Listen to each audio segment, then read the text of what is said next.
So basically today we're going to start another topic which is also related to the extraction, the principles, mechanical principles which is involved into extraction. So let's start it. Bismillahirrahmanirrahim.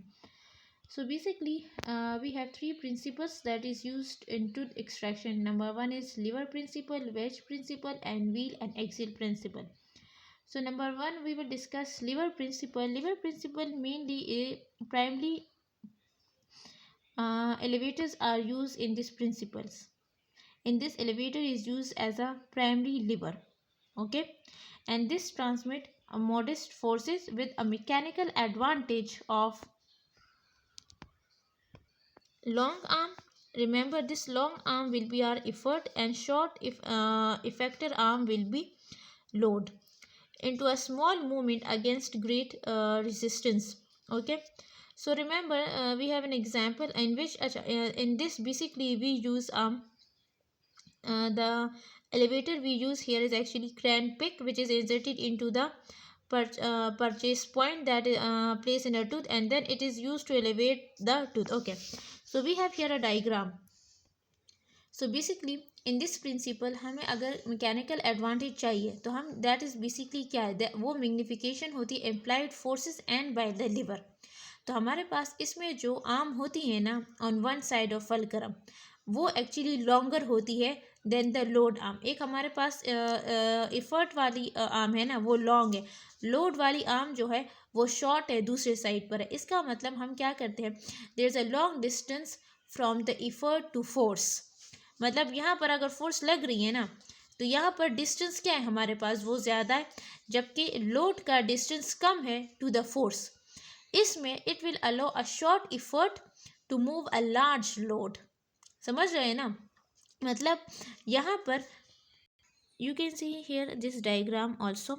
So basically हमारे पास क्या होता है ना, हमारे पास ये जो हम वो है, ये जो बेसिकली हमारे पास एलिवेटर होता है ना, ये हम इंटरडेंटल बोन पर रख लेते हैं. वो हमारे लिए इस तरह एक्ट करते हैं जिस तरह फलक्रम की तरह एक्ट करता है, ठीक है. और हमारे पास क्या होता है, इफर्ट होता है. इफर्ट क्या है, वो लॉन्ग आर्म है, ठीक है. रेजिस्टेंस यहाँ कौन दे रहा है हमारे पास, रेजिस्टेंस हमारे पास यहाँ टूथ दे रहा होगा, ठीक है, कि वो एक्सट्रैक्ट नहीं करना चाहेगा, ठीक है. ये बात याद रखना.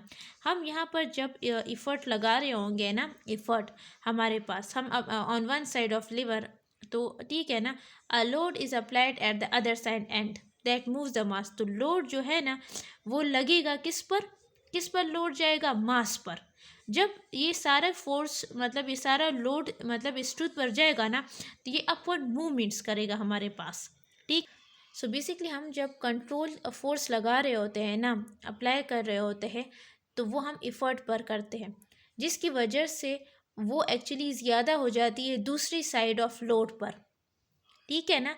इसे हम कहते हैं एज अ मैकेनिकल एडवांटेज. मतलब हमारे पास क्या है कि हमारे पास इफ़र्ट पर हमने क्या किया बेसिकली, इसलिए हम अगर स्मॉल मूव कर रहे हैं तो लोड पर ज़्यादा फोर्स जाएगा, ठीक है ना. हमारे पास क्या है, ये फलक्रम है, ये कंसिडर कर लो इंटरडेंटल बोन हो गई, ये आपका टूथ हो गया, ये हमारा पूरा क्या हो गया, वो एलिवेटर हो गया, ठीक है ना.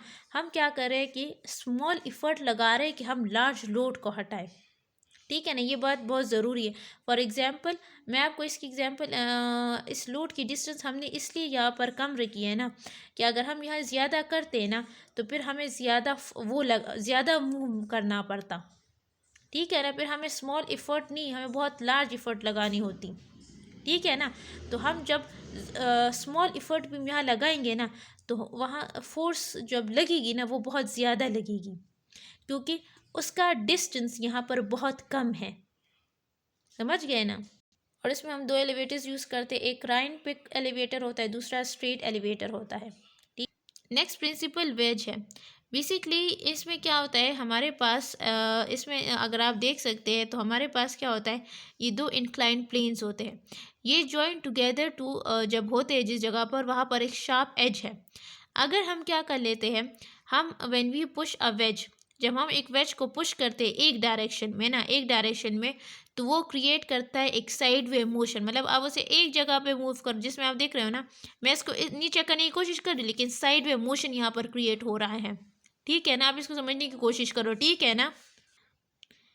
On the basis of this principle जब हम पुश करते हैं एलिवेटर को between the root and bone, यहाँ पर जो यहाँ रूट है ना, बेसिकली ये रूट बिल्कुल वेज की तरह काम करती है, ठीक है ना, ये रूट बिल्कुल वेज है, ठीक है।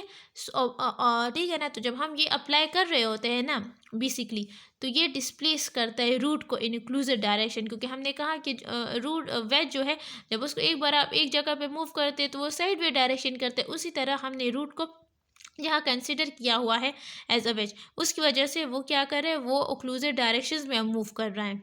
और यहाँ सिंपली ये भी एक्चुअली यहाँ पर लिखा है कि जो हमारे पास पीक्स होते हैं ना, जब जो पीक्स होते हैं फोर्सेप के, जब वो नीचे जा रहे होते हैं ना, तो उसके टिप्स तो नैरो होते हैं, तो वो एक्चुअली हमारे पास बहुत ब्रॉड हो जाते हैं, अंदर तक अंदर की जगह को जब सुपीरियरली जाते हैं ब्रॉड हो जाता है, तो हम एक कॉन्शियस इफर्ट लगाते भी हैं कि जो टिप ऑफ द फोर्सेप होता है ना, वो पेरिडोंटल स्पेस में चला जाता है, बोनी क्रस्ट में, ठीक है, मतलब वो म्यूकोपेरोस्टियम में चला जाता है और ठीक है ना, इंसर्ट हो जाता है उसके और टूथ के सरफेस के दरमियान, ठीक है। तो फिर जो म्यूकोपेरोस्टियम होता है वो डिस्प्लेस हो जाता है, जिसकी वजह से हमारे पास स्लोली पीडियल जो है वो बोन से जो है वो सेपरेट हो जाती है और बोनी सॉकेट एक्सपेंड कर रहा होता है, जिसकी वजह से टूथ एक्सट्रैक्शन में हेल्प होती है। हमने कहा था ना कि फोर्सेप 3 चीज़ें करता है, एक लेक्सेशन करता है, सेकंड हमारे पास एक्सपेंशन करता है बोन की, और दूसरा पीडियल फाइबर्स को डिसरप्ट करता है। उसी तरह ये है हमारे पास, हमने क्या किया, जब फोर्सेप को अंदर तक ले गए तो रूट जो है वो डिस्प्लेस होने लगा, ठीक है। उसी के साथ जब हम और आगे गए तो हमारे पास पीडियल फाइबर्स जो है वो डिटैच हो गए, जिसकी वजह से बोन एक्सपेंशन स्टार्ट हो गई हमारे पास, और जो टूथ है वो मूव करने लगा, ठीक है हमारे पास, जिसकी वजह से जो टूथ है, जो रूट है, वो अब ओक्लूजन पर आ रही है and out of the socket.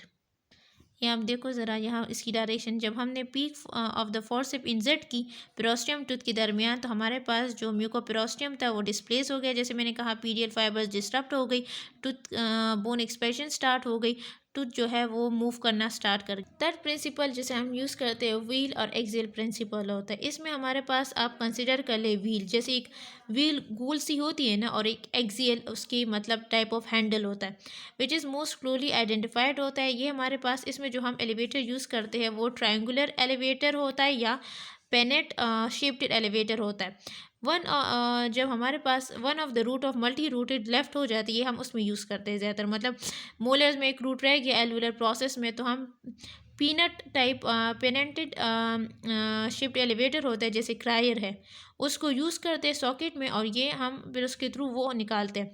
इसका जो हैंडल है वो actually serves as a axial, और जो tip of the triangular elevator है वो एज अ व्हील होता है।